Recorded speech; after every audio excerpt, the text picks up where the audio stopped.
आपल्या सोबत आहे अर्थात मयुरी जगताप हगवणे आणि त्यांचं कुटुंब देखील आत्ता आपल्या सोबत आहे। वैष्णवी हगवणे यांच्या बाबतीत जे काही घडलेलं आहे ते आपण बघितलेलं आहे आणि त्या संदर्भात अद्यापपर्यंत जी कारवाई होणं अपेक्षित आहे ती होताना दिसत नाहीये। त्यांच्या कुटुंबियांकडून सातत्याने राजेंद्र हगवणे असू दे किंवा इतर सदस्यांवरती कारवाईची मागणी केली जाते, ते अद्यापही फरार आहेत। मात्र मयुरी जगताप हगवणे यांच्या बाबतीत नेमकं काय घडलं होतं त्या देखील जानेवारी महिन्यापासून त्यांनी ते हगवणे यांचं घर सोडलेलं आहे। आता ते त्यांच्या आई वडिलांसोबत राहतात। काय नेमकं काय घडलं होतं आणि तुम्ही का घर सोडलेलं आहे राजेंद्र? मी 2022ला माझं लग्न झालं होतं सुशील हगवणे यांच्यासोबत। तर माझी नणंद आणि आमचे दीर आणि माझी सासू एक कायम मला टॉर्चर करत होते। म्हणजे माझ्या सासूने माझे कधी लाड केले तर नणंद त्यांना खूप टॉर्चर करायची की तू तिचे लाड का करतेस, नाही का, लाड नाही केले पाहिजे, तू तिच्यासोबत असं वाग तसं वाग, किंवा छोट्या छोट्या गोष्टी असतील त्या माध्यमातून खूप त्रास दिले। पण यामध्ये सर्वात चांगली जी गोष्ट आहे ते माझे मिस्टर माझ्यासोबत कायम पाठीशी होते। त्यांनी मला कायम पाठिंबा दिलेला आहे। पण या सगळ्या गोष्टीमध्ये त्यांनी त्यांच्या मुलाला पण नाही सोडलेलं। म्हणजे त्यांनी त्यांच्या मुलालाही खूप मारहाण केलेली आहे माझ्यासाठी, का तर ते माझी बाजू कायम घ्यायचे। त्यामुळे त्यांचा पण मारहाणीचा हे झालेलं आहे, त्यांना पण खूप मारहाण केलेली आहे कायम। आणि आम्हाला म्हणजे आम्ही 1.5 वर्ष झालं आम्ही आत्ता वेगळे राहत होतो आणि माझ्या नंदेनी आणि दिराने माझ्या चारित्र्यावर संशय घेतलेला आहे। माझ्या सासऱ्यांनी माझ्यावरती हात टाकलेला आहे आणि आम्ही इथून पण वेगळं म्हणजे राहायचा प्रयत्न केला, पण ते सक्सेसफुल त्यांनी होऊन नाही दिलं। म्हणजे घरच्यांनी म्हणजे बाहेर रेंटनी कधी जर घर घेतलं तर त्याच्यामध्ये ते कायम म्हणायचे की यांना घर नाही मिळालं पाहिजे, किंवा कुठं जमिनीचे जर व्यवहार चालू असतील माझ्या मिस्टरांचे तर दीर आणि सासरे मध्ये यायचे आणि म्हणायचे की त्याला मिळालं नाही पाहिजे काही। मग काही करून आम्हाला टॉर्चर म्हणजे मानसिक त्रास, शारीरिक त्रास असं करून आम्ही त्यांच्या पाया पडलं पाहिजे असं त्यांची वृत्ती होती। पण आम्ही कधी नाही गेलो, एकत्र नाही राहिलो, मी नाही राहिले त्यांच्यामध्ये। तुम्ही नेमकं कधी घर सोडलेलं आहे आणि काय नेमकं शेवटचं काय कारण होतं त्या घर सोडण्यामागचं? मी नोव्हेंबरमध्ये 5 नोव्हेंबरला हे दिलं होतं, त्यांची कंप्लेंट दिली होती। सासू सासरे दीर आणि नणंद यांच्याविषयी दिली होती। पण पोलिसांनी, मी जवळजवळ माझं हे प्रकरण झालं होतं 8-8:30 वाजता। मी पौड स्टेशनमध्ये गेले होते पोलीसमध्ये, तेव्हा 9-9:30 झाले होते, पण आमची तक्रार त्यांनी घेतली नाही। तर यामध्ये पण त्यांनी खूप समजवायची भूमिका घेतली की तुम्ही इथं मिटून टाका वगैरे असं तसं। तिथं मॅडम होत्या, त्यांनी आम्हाला हे केलं, म्हणजे दबाव आणण्याचा प्रयत्न केला की तू कंप्लेंट देऊ नको वगैरे, नाही का असं। मग 1 ते 2च्या दरम्यान मध्ये माझी FIR झाली। मी पण काही कारवाई झाली त्याच्यानंतर? FIR नाही, कारवाई नाही झाली। राजेंद्र हगवणे किंवा इतर ते त्या दिवशीच म्हणजे 4 जण फरार झाले होते। पण ते 2 दिवसांनी, मग त्यांनी फरार होऊन 2 दिवसांनी माझ्या नंदेनी कंप्लेंट दिली माझ्या भावाची आणि आई विरुद्ध की खोटी, की यांनी तिला मारलेलं आहे म्हणून। आणि मग तेव्हा पण त्याच्यानंतर पण येऊन कंप्लेंट दिली, परत पण ते फरार होते, पण पोलिसांनी काही कारवाई नाही केली। पण मग आता वैष्णवी हगवण्याच्या बाबतीत जे काही घडलेलं आहे, कदाचित त्यांनी देखील तुमच्यासारखा निर्णय घेतला असता तर त्या तर हो, नक्कीच। आज ती इवन मला तिच्याशी बोलून पण नाही दिलं त्यांनी कधीच। म्हणजे ती माझी सख्खी जाव होती, पण कधीच म्हणजे तिला बोलून सुद्धा नाही दिलं, म्हणजे की तिच्याशी बोलायचंच नाही, म्हणजे माझ्याशी बोलायचं नाही। माझे मिस्टर म्हणायचे की तुम्ही एवढा नका तिला त्रास देऊ, नाही का, एक दुसऱ्याची म्हणजे मुलगी आहे ती, स्वतःच्या मुलीला जर एवढा त्रास झाला तर तुम्ही काय करणार। तर माझी सासू त्या ठिकाणी म्हणायची की शांत बस तू, तुला माहिती आहे का की वैष्णवी सोन्याचा घास खाती घरामध्ये। आणि आम्ही तर त्याच्या शेजारचीच रूम आहे, तिथं आम्ही राहायचो 1.5 वर्ष ना, आमचा त्यांचा संवाद काय झाला किंवा आम्हाला कधी त्यांनी घरात येऊन दिलं किंवा काहीच नाही।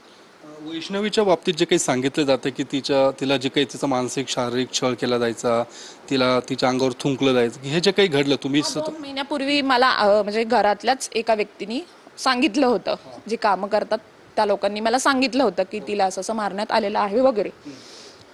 तर त्याच्यावरती पण आम्ही काहीच बोलू शकत नाही ना, कारण की आम्हाला पण, माझा मिस्टर जर कधी बोलले तर शशांक हगवणे कायम म्हटलेला आहे की तू तुझ्या बायकोपुरतं बघ, आमचं काढू नको. आणि माझ्या नवऱ्यावरती शशांक हगवणेंनी संशय घेतलेला आहे, म्हणून माझे मिस्टर पण याच्यामध्ये, आणि आम्ही पण पडलोच नाही काय संशय काय?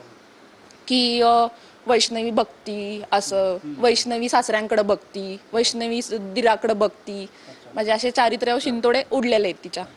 म्हणून आम्ही, आमच्यामुळे तिला नको त्रास म्हणून आम्ही कधी बोललो पण नाही तिच्याशी.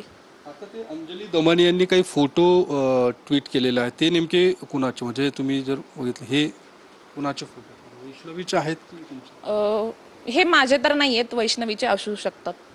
हां. बरं, आई देखील माझ्यासोबत आहे. काय काय नेमकं हे सगळं घडलं होतं? तुम्हाला काही याच्या संदर्भात तक्रार केली होती का? तुम्ही काही त्यांच्याशी बोलला होतात का, राजेंद्र हगवणे किंवा यांच्या सासू सासऱ्यांशी? सासूबाईंशी माझं बोलणं झालं होतं ह्या गोष्टीवरती, की माझ्या मुलीला असा त्रास देऊ नका, कारण कसं तिला वडील नाही मेन म्हणजे, आणि लग्न झालं की त्यांनी लगेच त्रास द्यायला सुरुवात केली तिला. पण आम्ही त्याच्यात 2दा पोलीस चौकीला जाऊन कंप्लेंट केली होती, 2 वेळा केलेली होती. पण त्या लोकांनी दबावाखाली आमची कंप्लेंट दाबली गेली. हो, ती मोठी असल्यामुळं आमचं काही चालू शकत नव्हतं तिथं. आणि नंतर तिला मारहाण्यात आल्यानंतर मला 7:45 वाजता फोन आला त्यांचा, हिचा, की मम्मी मला ह्यांनी मारलं. मग आम्ही 9:30 वाजता चौकीला गेलो, तर तिथं तिची काय तक्रार घेऊन, त्या लेडीज मॅडम होत्या तिथं, त्यांनी काय तिची तक्रार घेतली नाही. आम्ही जवळजवळ 1:30-2 वाजता तिची तक्रार घेतली, तोपर्यंत तिला तशीच ठेवली होती तिथं. आणि नंतर मग त्यांनी दबाव आणून आम्ही कंप्लेंट दिली, त्यांनी दबाव आणला, ते कंप्लेंट त्यांनी दाबली गेली तिथं. वरनं त्यांचा दबाव आल्यामुळं आमचं काहीच चालू शकलं नाही तिथं. आता तिचं कसं, हिला न्याय मिळण्यासाठी आम्ही भरपूर हे केलं, पण ते नाही, न्याय मिळू शकला नाही हिला. पण हिला तरी, वैष्णवीला तरी न्याय मिळावा, जेणेकरून हे शशांक हगवणे, करिश्मा हगवणे, लता हगवणे ह्या चुकल्यात, हे चुकीचंच केले आहे त्यांनी, ते बरोबर नाही. माझी मुलगी काय आणि ती मुलगी काय सारखीच आहे माझ्यासाठी. जे काय केले त्यांनी ते चुकीचंच केलेलं आहे, तिला न्याय मिळावा. ते लहान बाळ जेव्हा जन्मलं होतं तेव्हा आम्हा दोघा नवरा बायकोला त्याला बघायची इच्छा झाली होती, म्हणून आम्ही चाललो होतो त्याला बघायला. पण शशांक हगवणेंनी असं सांगितलं होतं की तिच्या वडिलांनी सांगितले, म्हणजे कसपाट्यांनी सांगितले की मयुरीला आणायचं नाही म्हणून. मग माझे मिस्टर म्हणले असं का, म्हणून त्यांना विचारायला सुद्धा गेले होते माझे मिस्टर. तर तेव्हा म्हटले ते की असं काही नाहीये, जशी माझी वैष्णवी आहे तशी मला माझी मयुरी पण आहे. तर हे सगळं भांडणं लावायचा त्यांनी प्रयत्न केला होता. मग आजपर्यंत मी ते बाळ कसं दिसतंय फक्त फोटोमध्ये पाहिलंय, समोर मी कधीच नाही पाहिलं. मग ते आता बाळ, तेच वैष्णवीचे काका मोहन कसपटे शोधतायत की बाळ नेमकं कुठे. त्यांचे आई वडील म्हणजे आजी आजोबा देखील त्यांचं म्हणणं की तो बाळ आमच्याकडे असं, ते आता बाळ कुठे काही माहिती नाही. मला असं कानावर आलं होतं, माझे मोठे सासरे जे आहेत जयप्रकाश हगवणे, त्यांचा मला फोन आला होता की ते बाळ इथं कर्वेनगरला आहे, तू त्यांच्याशी कॉन्टॅक्ट कर कसपटेंशी. तर मी म्हटलं की मी तुम्हाला नंबर देते महिरट मामांचा, तुम्ही त्यांच्याशी कॉन्टॅक्ट करा. तर ते बाळ निलेश चव्हाण यांच्याकडे होतं बहुतेक. त्या बाळाला खूप म्हणजे ते राहत नव्हतं तिथं काहीतरी. तर मी म्हटलं होतं की माझ्याकडे दिलं तरी मी त्याला पालन पोषण त्याचं मी करू शकते.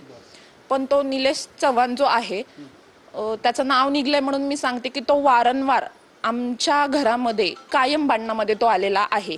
आणि तो शशांक हगवण्याचा मित्र नाहीये, तो करिश्मा हगवण्याचा मित्र आहे. हो, तो वारंवार म्हणजे आमच्या मीटिंग सुद्धा त्याच्या ऑफिसला बसलेलं आहे. जेव्हा माझं नवीन नवीन लग्न झालेलं होतं तेव्हा माझी नणंद आणि माझी सासू या मीटिंग त्याच्या ऑफिसमध्ये बसवायच्या, घेत आलेल्या आहेत कायम. तर आता काय वाटतं की तुम्हाला काय कारवाई व्हावी, कारण की अद्यापर्यंत ते फरार आहेत, अजून सुद्धा त्यांच्यावरती कारवाई होताना दिसत नाहीये. अजित पवारांच्या राष्ट्रवादीचे ते पदाधिकारी आहेत आणि दादांकडनं देखील काही कारवाई आता हकालपट्टी केली राजेंद्र हगवणे यांची, पण फार उशिरा ज्या पद्धतीने कारवाई होणं अपेक्षित, लवकर कारवाई होणं अपेक्षित. तुमचं काय? आमचं जे ऑफिस आहे राष्ट्रवादीचं, तर त्याचं जेव्हा ओपनिंग होतं त्यावेळेस तिथं दादा आले होते, पण मी तिथं नव्हते, कारण की यांनी मला सांगितलं होतं की तू तिथं यायचं नाही, तू जर आलीस तर आम्ही हा कार्यक्रम रद्द करू. करिश्मा हगवणेने आणि सासू लता हगवणेने आणि शशांक हगवणेने. त्यांना माझा त्रासच होता पहिल्यापासून. इव्हन ते माझ्या मिस्टरांना पण बोललेले आहेत की तू तिला सोडून दे, आम्ही तुला दुसरी बायको करू, खूप चांगल्या घराण्यातली, पैशातली, तुला पैशात लोळू, असं त्यांचं म्हणणं होतं. पण माझ्या मिस्टरांचं काय म्हणणं होतं की मी तुम्हाला सोडेल पण मी तिला कधी नाही सोडणार. आणि ओपनिंगच्या टायमिंगला दादा जेव्हा आले होते तेव्हा दादांनी हा पण प्रश्न विचारला होता की तुमची मोठी सून कुठे आहे. तर तेव्हा माझ्या घरातले सासू सासरे हे म्हटले होते की ती ॲडमिट आहे आणि मी ॲडमिट पण नव्हते, मी घरातच होते. या सगळ्या याच्यानंतर काही दादांशी तुम्ही संपर्क साधण्याचा प्रयत्न केला? नाही, मी राष्ट्रवादीच्या जे नेता आहेत, मी त्यांचं नाव नाही घेणार, पण त्यांच्याशी मी त्यांच्या पीएशी मी खूप संपर्क साधला होता. नोव्हेंबरमध्ये जे काय आमदारकी चालू होती मे बी, त्यावेळेस मी त्यांच्याशी खूप संपर्क साधला होता, पण मला तिथून काही रिस्पॉन्स आलेला नाहीये. भाऊ आहेत, काय तुम्ही या सगळ्या पाठपुरावा केला होता, तुम्ही तक्रार दिली होती, कारवाई मात्र झाली नाहीये, किंवा त्यांच्या कुटुंबियांशी तुम्ही काही बोलण्याचा प्रयत्न केला का? का बहिणीला त्रास देतात हगवणे कुटुंबीय? त्यांना वारंवार सगळं सांगून सुद्धा ते पालथ्या गाड्यावर पाणी म्हणतात ना, तशी त्यांची तरा झाली होती. 2 वेळा त्यांच्या विरुद्ध आम्ही NC दाखल केली होती चौकीमध्ये, पण त्या चौकीमध्ये जायच्या अगोदरच त्यांच्यामधले थोडे 2 लोक मध्यस्थी करायचे. राजकीय दबाव होता या सगळ्या पोलिसांवर? राजकीय दबाव असू शकतो पोलिसांवर, आणि ते तिथले लोकल असल्यामुळे थोडा तिथे पण त्यांचा थोडा दबाव असल्यामुळे प्रकरण काय दाबलं जात होतं दरवेळेस. आणि 2 वेळा NC दाखल झाली त्याच्या अगोदर, म्हणजे हे मेन FIR दाखल व्हायच्या अगोदर 2 वेळा NC दाखल झाली होती. NC दाखल झाल्यानंतर त्यांच्या बाजूनी 2 मध्यस्थी यायचे, दरवेळेस हे प्रकरण दाबायला बघायचे की जाऊ द्या, नवीन आहे, सगळ्या गोष्टी समजून घेतील, आज उद्या ह्या सगळ्या चालत राहतील, आज ना उद्या सुधारतील. पण ह्याच्यामध्ये मयुरीचे जे मिस्टर आहेत त्यांचं काही ह्याच्यात हे नाही आहे, त्यांच्याकडनं आम्हाला कुठल्याही गोष्टीचा त्रास वगैरे काहीच नव्हता. पण ह्यांचे जे सासू सासरे, त्यांची ननंद आणि शशांक आगवणे ह्या सगळ्या प्रकरणाचे मेन सूत्रधार आहेत. दरवेळेस त्यांच्यामुळे प्रत्येक भांडणं वाढलेली, तिला मारहाण केलेली, त्यांचा काही संबंध नसताना पण त्यांनी मारहाण केलेली आहेत. आणि ही जे मिस्टर घरी नसताना मारहाण केलेली आहे. प्लस यांचे कसं व्हायचं, आम्ही एक तर बेबीवाडीला ते बुकुमला जवळजवळ 1-1.5 तासाचा रोडचा प्रवास. यांना आधी ही जे मिस्टर नसले यांना मारायचे, मारल्यानंतर आम्ही असतोपर्यंत हिच्या बाहेर घरी कडी लावणार, ते आमच्या अगोदर पोलीस चौकीत जाणार, आमच्या विरुद्धच तक्रार दाखल करणार, असे त्यांचे प्रकार चालू झाले. ते ही तोपर्यंत काहीच करू शकत नव्हती, कारण ही हातबल होती त्यावेळेस, हिला कोण साथ मदत करणारं नव्हतं. हिचे मिस्टर बाहेर असायचे काही वेळेस. या सगळ्या याच्यामध्ये जसं वैष्णवीचं समोर आलंय, त्यांनी फॉर्च्युनर कार देणं किंवा जे काय आहे त्यांच्याकडे पैशांची, तुमच्याकडे काही अशी मागणी त्यांच्याकडनं झाली होती का, किंवा तुम्ही काही दिले का त्यांना? नाही, आमच्याकडे नाही मागणी झाली. नाही, जे काय आहे ते आम्ही साखरपुडा करून दिला तिचा, आणि 15 तोळे दिले होते तिला, आणि लग्न त्यांच्याकडे दिलं होतं, त्यांनी करून घेतलं लग्न. हो, आम्ही 10 लाख रुपये दिलं तर त्यांनी लग्न करून घेतलेलं इथे. तुमच्याकडे अशी काही मागणी नव्हती? नाही, पण मला लग्न त्यांनीच करून घेतलं होतं, आम्ही उचलून दिलं होतं त्यांना लग्न.